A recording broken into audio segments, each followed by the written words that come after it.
Amigos de Agenda Pendiente, el invitado de hoy para este episodio, Agenda del Mar, entrevistas a candidatos sobre propuestas pesqueras 2026-2031, es Roberto Vieira, Portugal, candidato a senador a nivel nacional con el número 7 del partido Alianza para el Progreso para las elecciones generales a realizarse el próximo 12 de abril.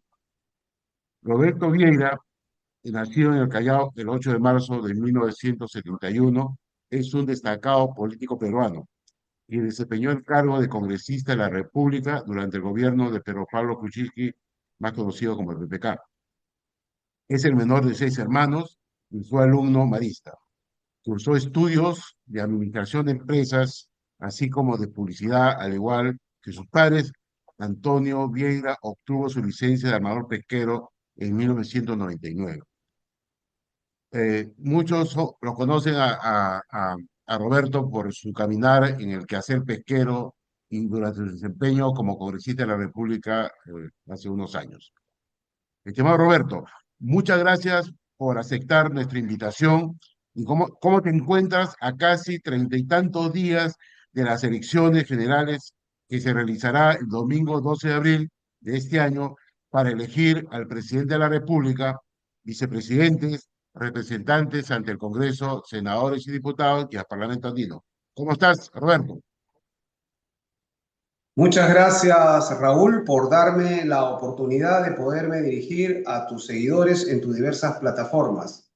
Efectivamente, estoy en todo el camino de largo de nuestro litoral. He estado desde Tumbes, en los manglares, en Puerto Pizarro, y he recorrido Caleta, puertos, todo el litoral, playas, y el día de ayer culminamos en Yará Los Palos, Santa Rosa, culminando pues todo el litoral de extremo a extremo y viendo no solamente las playas, la realidad de las playas, que tenemos un promedio de 300 playas, y también viendo la realidad de los desembarcaderos, ¿no? Los desembarcaderos, la realidad de los pescadores, que como ustedes bien saben, lo que vive el pescador del norte y el mar del norte es distinto al centro y distinto al sur.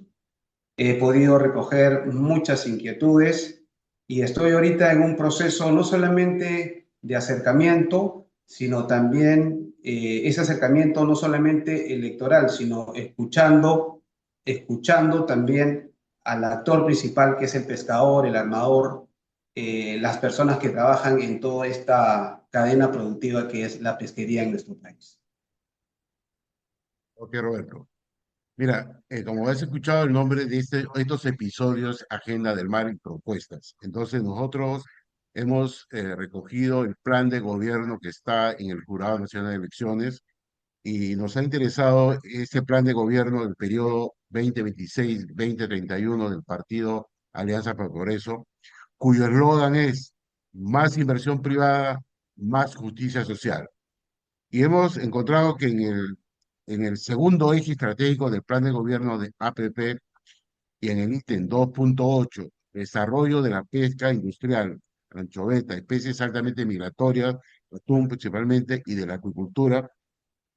He visto tan interesante la propuesta, bien redactada, parece que han tenido un diagnóstico interesante para llegar a esta propuesta. Lo voy a leer eventualmente porque me ha dado realmente el contexto de este enunciado, ¿no? Dice, resulta necesario que en función de los estudios realizados, la evidencia científica disponible y la experiencia de manejo de Chile se establezcan recomendaciones de manejo por parte del IMARPE, las recomendaciones, e implemente medidas regulatorias por parte de Produce que respondan a la realidad del stock sur de anchoveta y permitan el aprovechamiento sostenible, ¿no? y eficiente de recursos en beneficio de todos los peruanos, o sea, de todos los actores, ¿no? Que es muy importante, ¿no?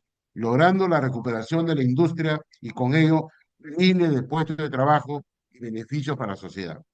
Un segundo ítem es: resulta fundamental que el Estado promueva la acuicultura, impulse incentivos a la inversión productiva y garantice condiciones normativas que favorezcan su formalización, competitividad y sostenibilidad ambiental, que se dará todo el apoyo para superar los $1.000 millones en exportaciones en los próximos años. Y el último es, vía Oxy, obra por impuesto, se dotará al IMARPE de un nuevo buque de investigación, ¿no? Con tecnología de punta para poder estudiar nuevas especies con potencial productivo.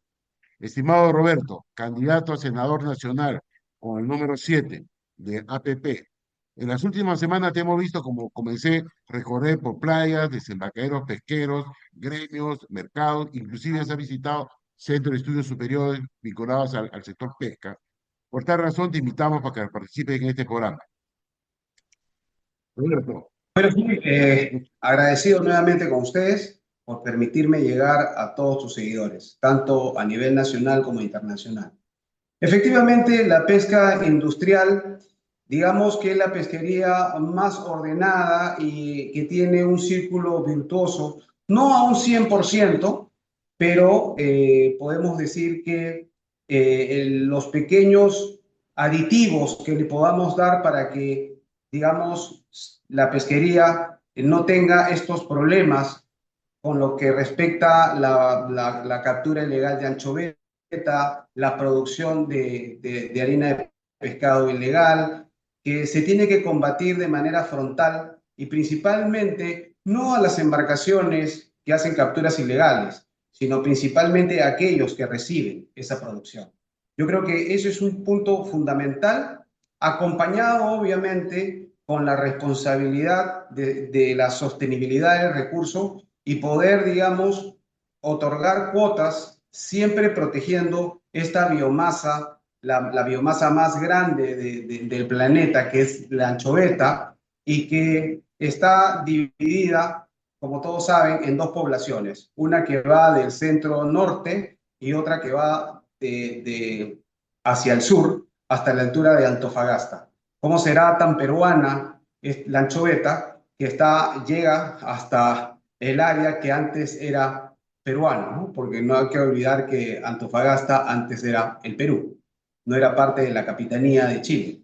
Y eso, bueno, como un dato anecdótico, pero como les vuelvo a decir, la industria de la anchoveta, de la harina de pescado, funciona bien, solamente hay que cuidar la especie con estudios científicos que sean transparentes, que cuenten con el apoyo, digamos, técnico que pueda permitirle a la autoridad determinar una cuota de pesca, tanto en la primera y segunda temporada, que cuide una biomasa tan importante que es un elemento clave de toda la cadena trófica de nuestros recursos hidrobiológicos. Eso con respecto a la industria en el tema de la anchoveta. Y en el tema de la acuicultura, sí, definitivamente tenemos que hacer grandes cambios. Yo considero que tenemos que impulsar una nueva ley de acuicultura que sea atractivo, porque definitivamente lo que tenemos no ha impulsado la acuicultura.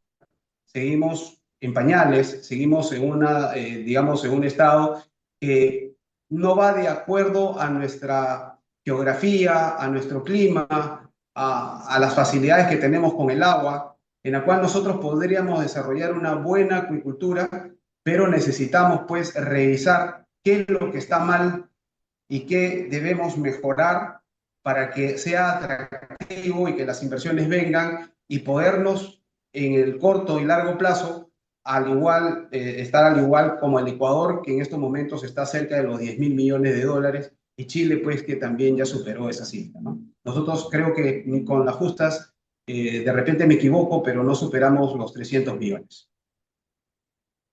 mira, Roberto, en el contexto de tu comentario anterior, el principal objetivo estratégico para un plan de gobierno para el sector pesquero, debemos entender, como lo dices tú claramente, es asegurar la sostenibilidad de todas las especies, por lo menos las principales que están dedicadas al consumo humano directo.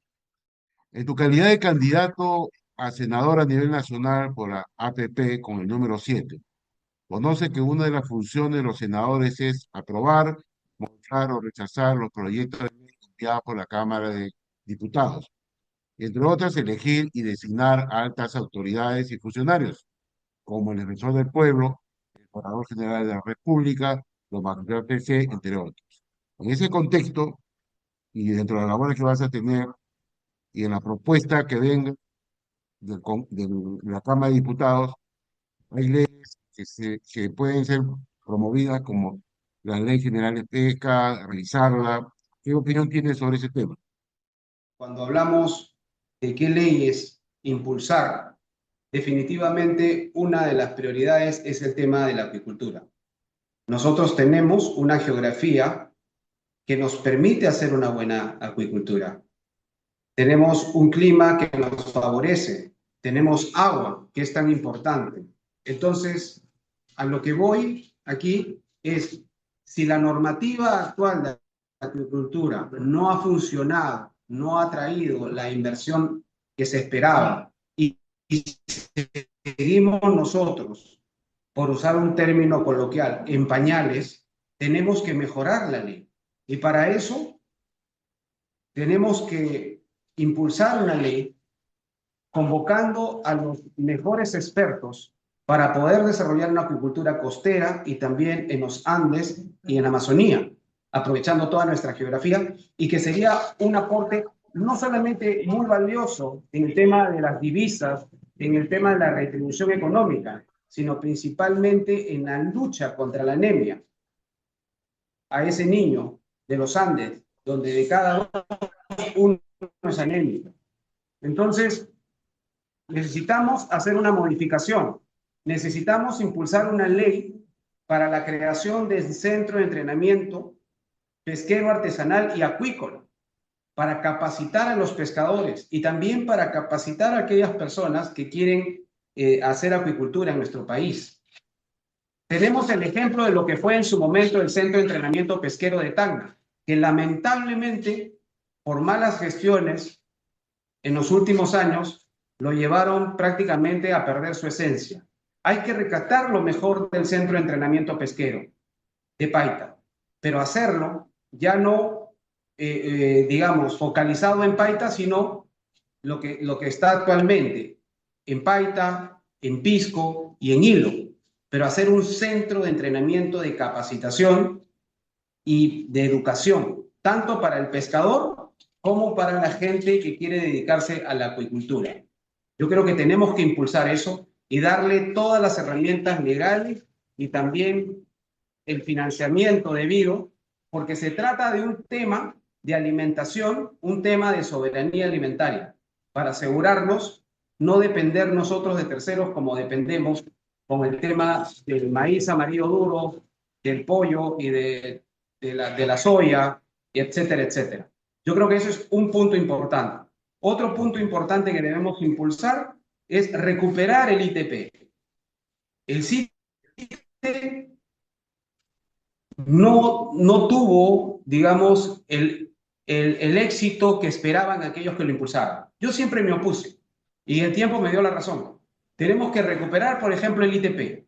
Hay que darle la normativa legal para que vuelva a ser ese ITP que teníamos antes, que era un ejemplo, Ujú. y obviamente ahora con la tecnología, con la inversión debida, para que sea pues un ITP del siglo XXI, ¿no? Es de las leyes que yo impulsaría, como también el tema de lo que es el consumo humano, principalmente de recursos abundantes como la anchoveta y la pota. Creo que no, lo que hay actualmente no ha llevado a que ese consumo, principalmente de la anchoveta, no se aproveche, sabiendo nosotros lo rico que es en proteínas, sabiendo nosotros los beneficios de los ácidos grasos, del omega 3 principalmente de la madre gestante. Si estamos hablando de que queremos un país competitivo, tenemos que pensar principalmente, es un término que a mucha gente no le gusta, el capital humano. Es el dinero, la tecnología, no es prioritario. Lo prioritario es el ser humano de la madre gestante.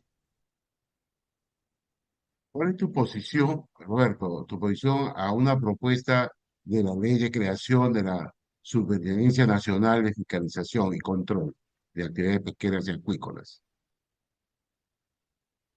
Yo creo que una superintendencia de fiscalización y control es pertinente, principalmente por un tema de transparencia.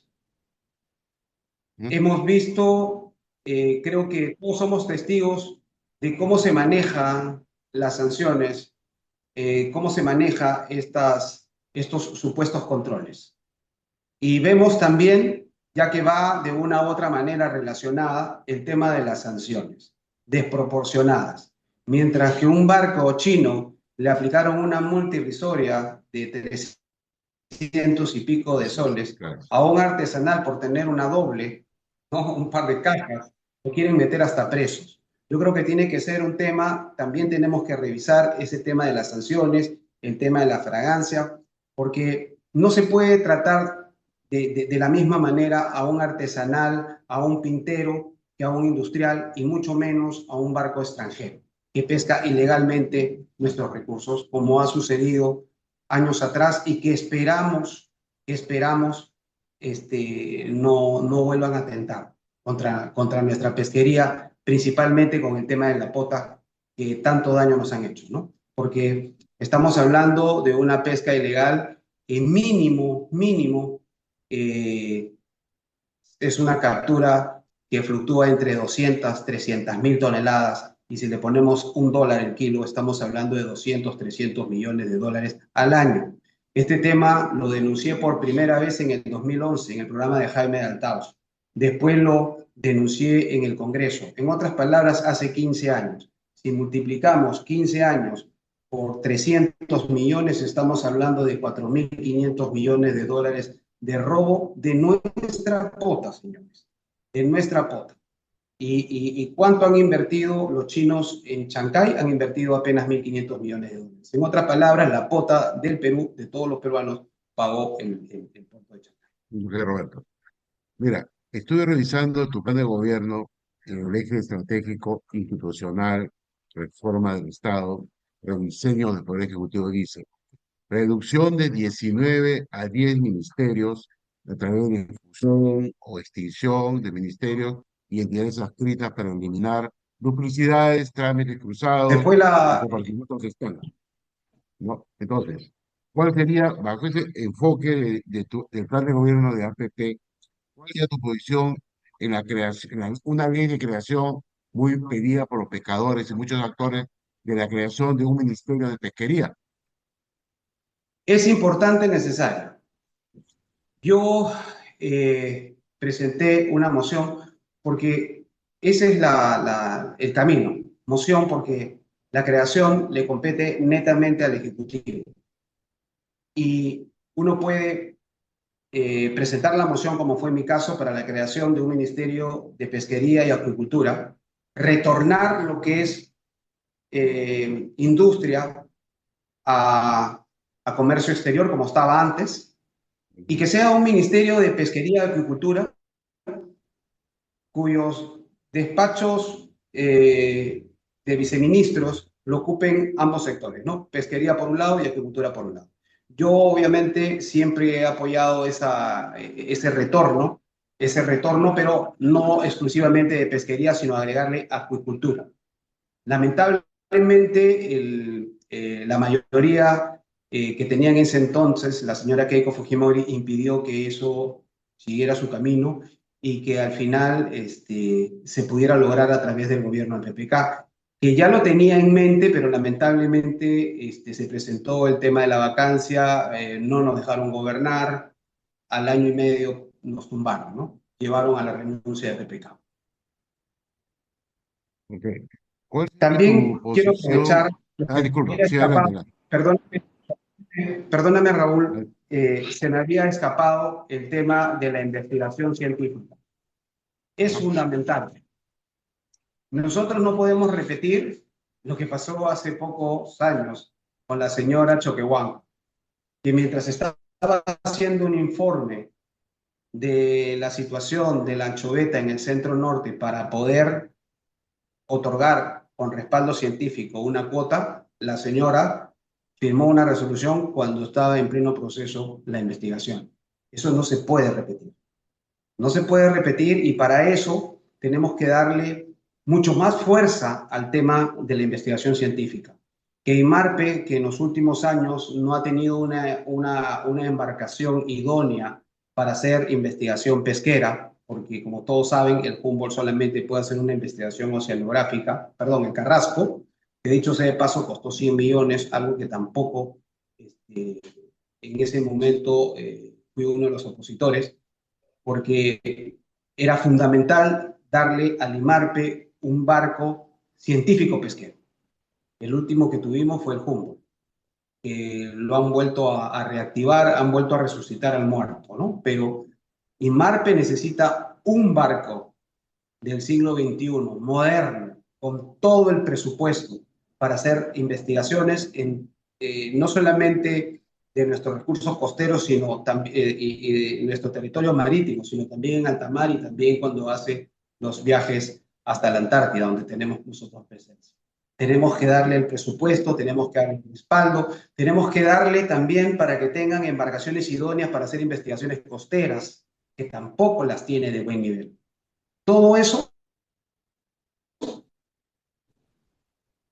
tiene que ser una obligación de cualquier gobierno que asuma.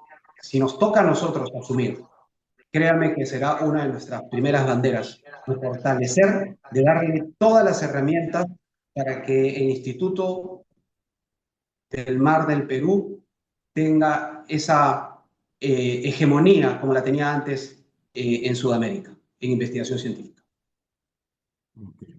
¿Cuál sería tu opinión o posición sobre el proceso de optimización de los rendimientos del sector pesquero? ¿Y cuáles serían las estrategias? Bueno, yo soy de la opinión que tenemos que cambiar la Ley General de Pesca. Definitivamente hay muchas cosas por revisar, igual como lo decía en el tema de la agricultura. Creo que tenemos que convocar a los mejores, hacer una gran mesa de trabajo y aplicar una nueva ley que vaya de acuerdo a la realidad también porque muchas especies han sufrido o han sido afectados también por este desorden climatológico. Yo creo que tenemos que hacer ahí muchos cambios y para eso se tiene que convocar a los mejores. En mi caso, tengo mi experiencia, pero no hay nada mejor que tener la mente abierta e invitar a gente que sabe más que uno para lograr tener una ley que sea lo más óptimo para nuestro país, para el sector pesquero y para todo lo que significa en nuestra economía y principalmente en un tema de alimentación. En tu calidad de conocedor del sector pesquero, ¿cuál cree que son los temas principales de coyuntura que deben ser discutidos en este momento?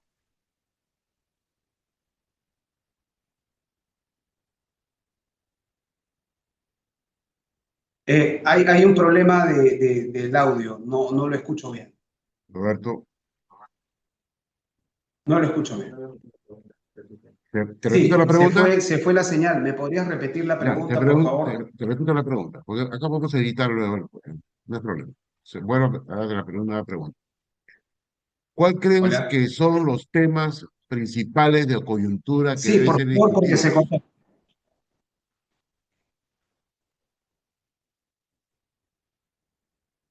Bueno, principalmente el tema de las sanciones desproporcionadas, esa persecución que sienten los pescadores principalmente artesanales.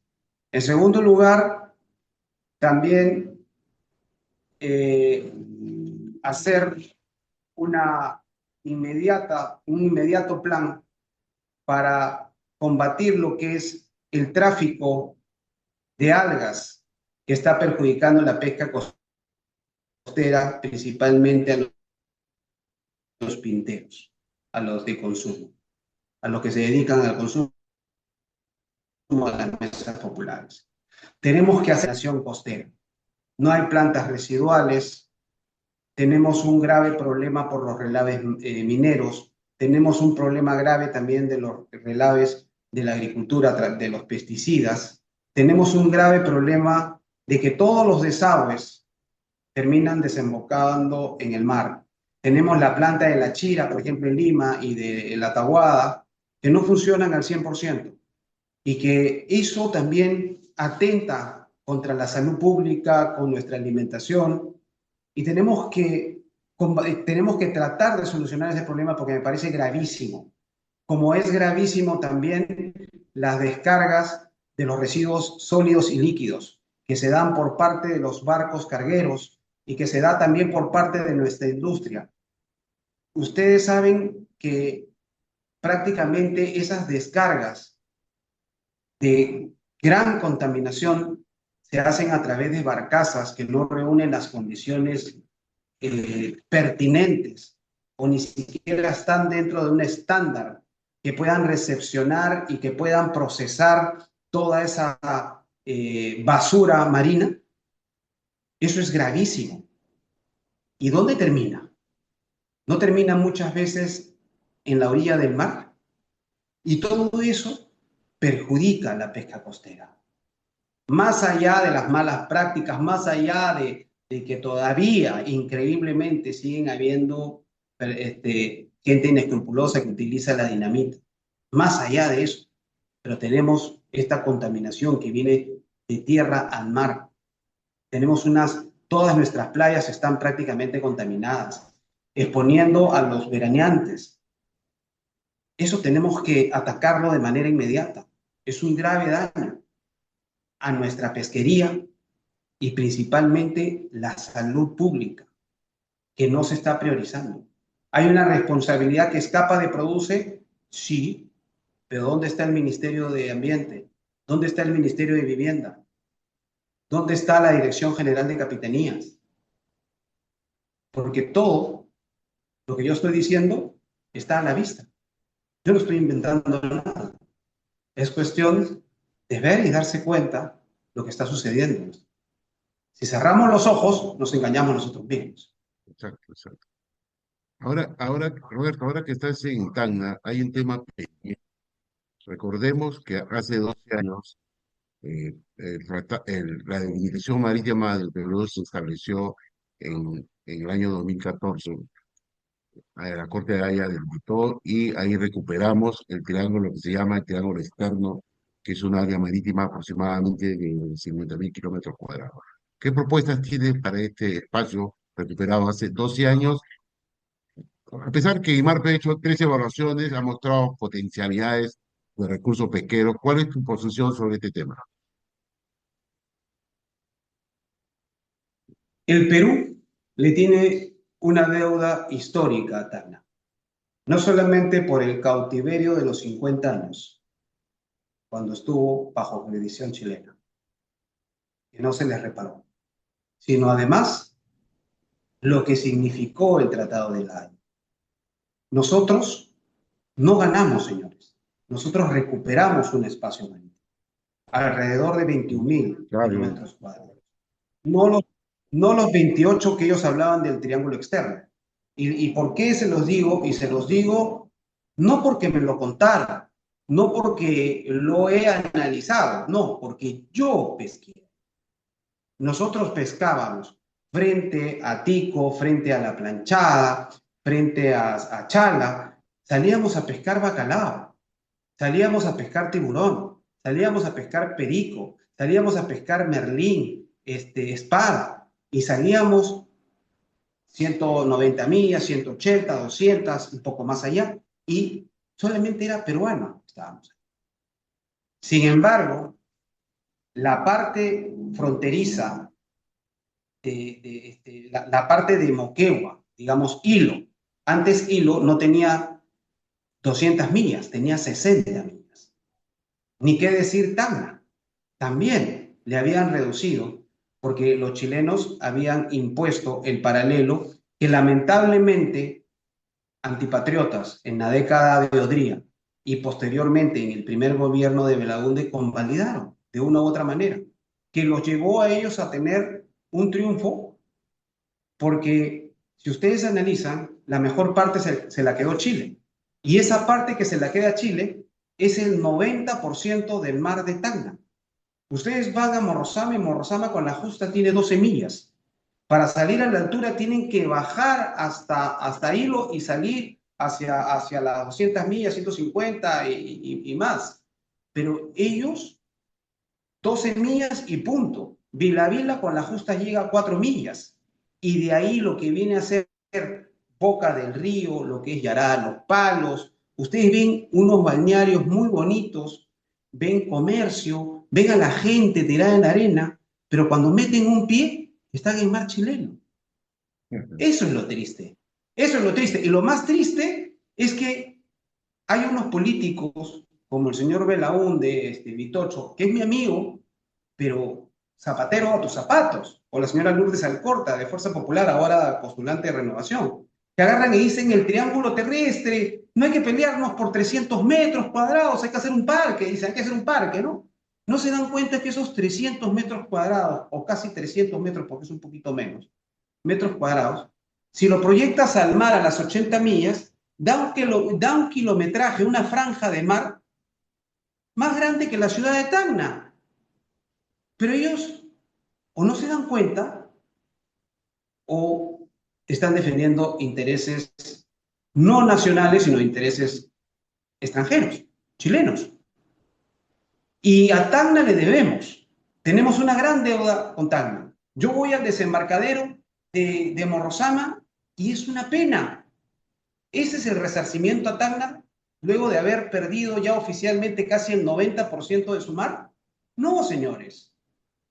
Está saturado, es pequeño, tiene un muelle que con esos pilotes están prácticamente que se caen, que se sostienen sobre una lámina. O sea, por favor, tienen una salita de proceso inadecuada. ¿Ese es el resarcimiento? Eso es una burla. A Tacna tenemos que Morrosama, ese desembarcadero, darle de baja y construirle un gran, no ya no desembarcadero, porque acá los desembarcaderos del Perú todos son prácticamente una vergüenza. El de Atico no pueden los artesanales ingresar, el nuevo que han construido. En invierno es peligrosísimo, terminan varados. Si no terminan varados, golpeados, con un alto riesgo para descargar. Pero ya, regresando a Tacna.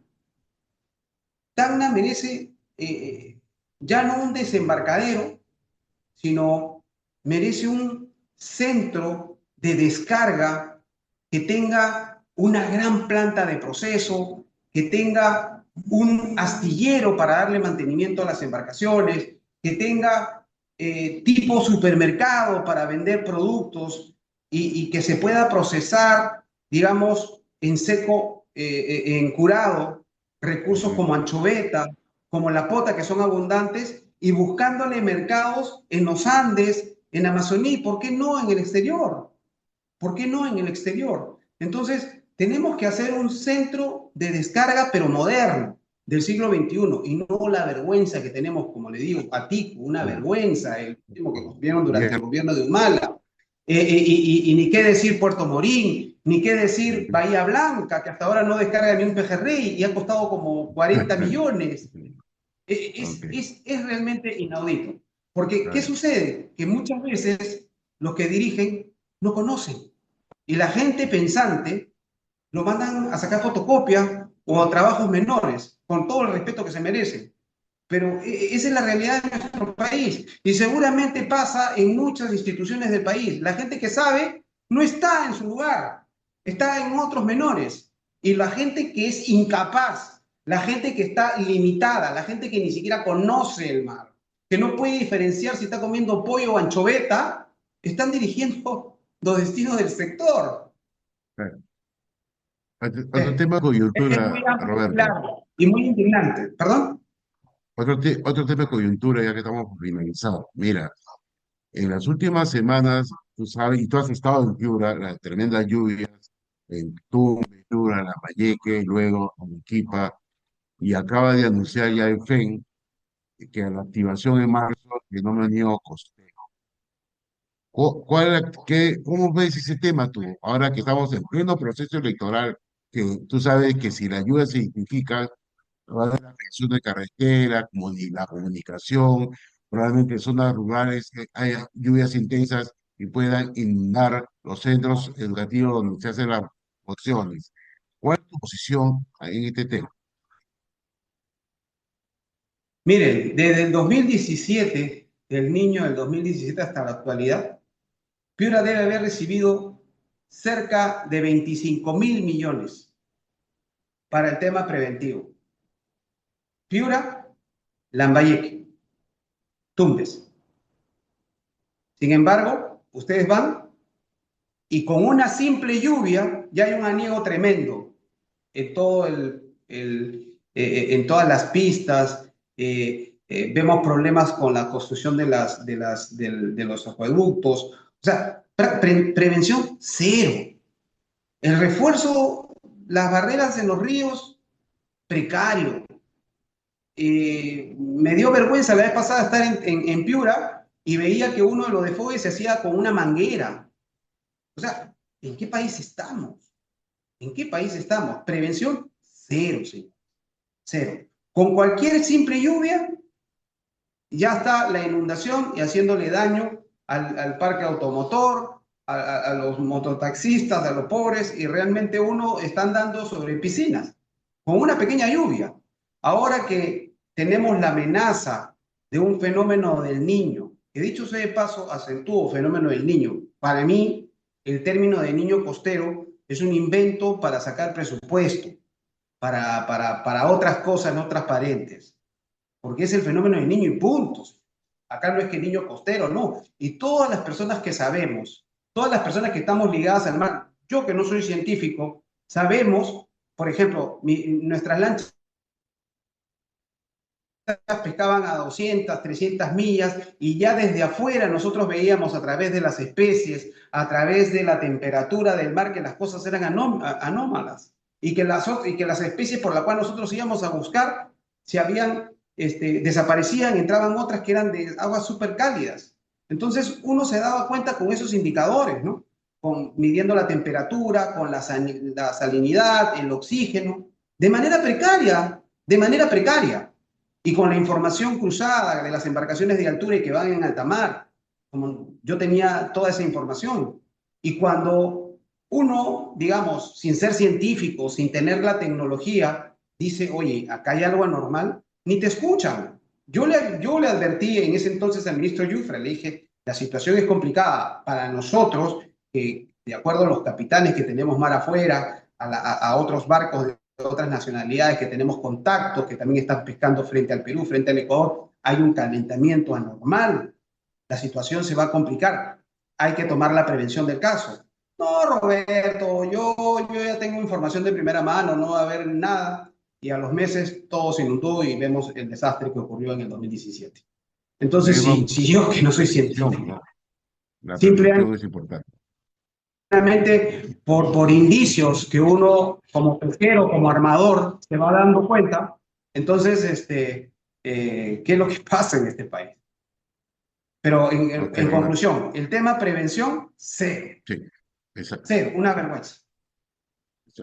Bien, finalmente, Roberto, quisiera que a los oyentes y participantes de Agenda Pendiente, explícanos cómo es tu participación, el número que corresponde, tu participación en este proceso electoral, tu despedida de esta entrevista.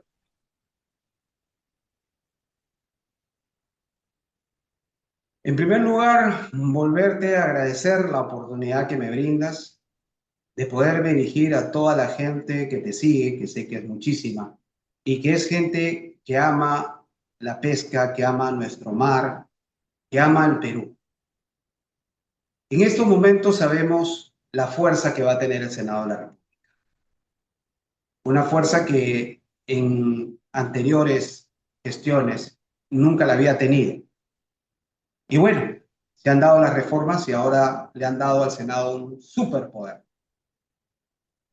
Creo que el sector pesquero no puede, no puede estar ausente en el Senado. Y yo no lo digo porque soy el único pesquero, armador, hijo de pescador, pionero de pesca de profundidad. Iniciamos también nosotros con mi padre en los años 80, lo que es la pesquería de la pota, cuando todos botaban la pota a la basura. Nosotros la pescábamos, y muchos ingenieros conocidos, como el señor Lizardo y muchos más, que en ese momento trabajaban con nosotros en el norte, saben, cuando nosotros iniciamos el tema de la pota en los años 80. Ahora la pota es el recurso que más empleo genera y que genera divisas inclusive por encima de los 1.000 millones de euros. A lo que voy acá es, soy el único candidato que viene del sector, que conoce la realidad del norte, del centro, del sur, que ha estado en la pesquería artesanal, en la pesquería industrial, que ha estado en la pesquería de altura. Nosotros hemos trabajado a la cortina, al boliche, al palangre, hemos trabajado con nazas, hemos trabajado con tubos en anguila, con sacana en los años 90, hemos trabajado al pepino del mar, hemos trabajado a las ovas del volador en Chala. Tengo mucha experiencia y mucho recorrido. Y yo soy una persona que en estos momentos me estoy postulando con el número 7 por APP al Senado Nacional y que sería una voz, si la gente pesquera, la gente vinculada al mar me da su respaldo, será una voz de garantía a defender los intereses de nuestra pesca, de nuestro mar, de nuestras 200 millas. Bien, Roberto. Agenda pendiente, te desea todo el éxito en este proceso de elecciones generales del 12 de abril y esperamos que logres tus objetivos en este magno evento del año 2026. Muchas gracias por tu participación. Probablemente tengamos una entrevista en los próximos, cerca de la fecha del 12, para ya nos explique cómo va el avance de tu programa. Nuevamente, muchas gracias, Roberto. Buenas noches. Buenas noches con usted y con todos tus seguidores. Muchas gracias.